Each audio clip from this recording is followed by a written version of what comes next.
Hello friends welcome to Savitri cooking YouTube channel. ಇವತ್ತು ನಾನು ನಿಮಗೆ ಹೇಳ್ಕೊಡೋಕೆ ಹೊರಟಿರೋದು ಸೋಯಾ ಚಂಕ್ಸ್ ಬಿರಿಯಾನಿ।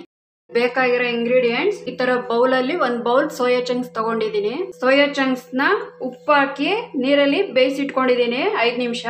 ಧನಿಯಾ ಪೌಡರ್ 1 ಟೇಬಲ್ ಸ್ಪೂನ್, ಅಚ್ಚಕಾರದ ಪುಡಿ 1 ಟೀ ಸ್ಪೂನ್, ಟೊಮೆಟೊ 1 ಬೌಲ್, ಈರುಳ್ಳಿ ಅರ್ಧ ಬೌಲ್, ಉಪ್ಪು 1 ಟೀ ಸ್ಪೂನ್, ಎಣ್ಣೆ ಅರ್ಧ ಬೌಲ್, ಸಾಸಿವೆ ಅರ್ಧ ಟೀ ಸ್ಪೂನ್, ಅರಿಶಿನ 1/4 ಟೀ ಸ್ಪೂನ್, ಪುದೀನ ಸ್ವಲ್ಪ, ಕೊತ್ತಂಬರಿ ಸೊಪ್ಪು ಸ್ವಲ್ಪ, ಕ್ಯಾಪ್ಸಿಕಮ್ 2 ಟೇಬಲ್ ಸ್ಪೂನ್, ಪಲಾವ್ ಎಲೆ 2, ಶುಂಠಿ ಬೆಳ್ಳುಳ್ಳಿ ಪೇಸ್ಟ್ 1 ಟೇಬಲ್ ಸ್ಪೂನ್, ಚಕ್ಕೆ ನೋಡಿ ಇಷ್ಟು ತಗೊಂಡಿದ್ದೀನಿ, ಮರಾಠಿ ಮೊಗ್ಗು 2, ಜಾಪತ್ರೆ, ಸೋಂಪು ಕಾಳು 1/4 ಟೀ ಸ್ಪೂನ್, ಲವಂಗ 4, ಟೇಸ್ಟಿ ಪೌಡರ್ 1 ಚಿಟಿಕೆ, ಕಲ್ ಹೂವು ನೋಡಿ ಇಷ್ಟು ತಗೊಂಡಿದ್ದೀನಿ, ಏಲಕ್ಕಿ 2, star 1, kasuri methi 1 table spoon, ಮೆಣಸು ಪೌಡರ್ ಅರ್ಧ ಟೀ ಸ್ಪೂನ್, ಜೀರಾ ಪೌಡರ್ ಅರ್ಧ ಟೀ ಸ್ಪೂನ್। ಗ್ಯಾಸ್ ಹಚ್ಕೊಳ್ಳಿ, ಎಣ್ಣೆ, ಸಾಸಿವೆ ಸಿಡಿದ್ಮೇಲೆ ಈರುಳ್ಳಿ,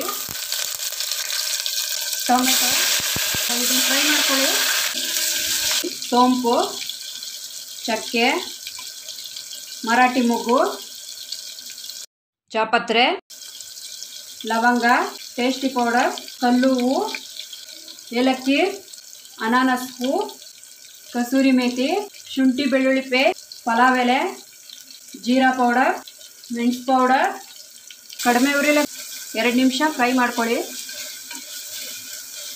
ಕ್ಯಾಪ್ಸಿಕಮ್, ಉಪ್ಪು, ಧನಿಯಾ ಪೌಡರ್, ಅಚ್ಚಕಾರದ ಪುಡಿ, ಅರಿಶಿನ ನೀಟಾಗಿ ಇದನ್ನೆಲ್ಲ ಫ್ರೈ ಮಾಡ್ಕೊಳ್ಳಿ, ಹಸಿ ವಾಸನೆ ಹೋಗೋವರೆಗೂ ಕಡಿಮೆ ಉರಿಲೇ ಇರಬೇಕು। ಪುದೀನ, ಕೊತ್ತಂಬರಿ, ಸೋಯಾ ಚಂಕ್ಸ್ ಬೇಯಿಸಿ ಇಟ್ಕೊಂಡಿದ್ವಲ್ಲ ಹಾಕೊಳ್ಳಿ, ಈಗ ಅದನ್ನು ನೀಟಾಗಿ ಮಸಾಲೆ ಎಲ್ಲ ಅದಕ್ಕೆ ಇಳ್ಕೊಳ್ಳೋವರೆಗೂ ಫ್ರೈ ಮಾಡಿ। ಸ್ವಲ್ಪ ನೀರು ಹಾಕ್ಬಿಟ್ಟು ಒಂದು 5 ಮಿನಿಟ್ಸ್ ಬೇಯಿಸಿ, 1 ಗ್ಲಾಸ್ ಅಕ್ಕಿ ತೊಳೆದು ಹಾಕೊಳ್ಳಿ, ಅಕ್ಕಿ ಚೆನ್ನಾಗಿ ಮಿಕ್ಸ್ ಮಾಡ್ಕೊಳ್ಳಿ, ಮಿಕ್ಸ್ ಮಾಡಾದ್ಮೇಲೆ ನೀರು ಹಾಕೊಳ್ಳಿ, 1 ಗ್ಲಾಸ್, 2 ಗ್ಲಾಸ್, 2.5 ಗ್ಲಾಸ್। ನಾನು 2.5 ಗ್ಲಾಸ್ ಯಾಕೆ ಹಾಕೊಂಡಿದ್ದೀನಿ ಅಂದರೆ ಈ ಅಕ್ಕಿ ಗಟ್ಟಿ ಇದೆ, ಅದಕ್ಕೋಸ್ಕರ 2.5 ಗ್ಲಾಸ್ ಹಾಕೊಂಡಿದ್ದೀನಿ। ಕೆಲವೊಂದು ಅಕ್ಕಿ ಸ್ವಲ್ಪ ಸಾಫ್ಟ್ ಇರುತ್ತೆ, ಅದಕ್ಕೆ 2 ಗ್ಲಾಸ್ ನೀರಾದರೆ ಸಾಕು, ಬೇಯುತ್ತೆ। ಮಿಕ್ಸ್ ಮಾಡಿ ಕುಕ್ಕರ್ ಲಿಡ್ ಮುಚ್ಚಿ ಇವಾಗ ಜೋರಾಗಿ ಉರಿ ಇಡಿ, 1 ಕೂಗಬೇಕು,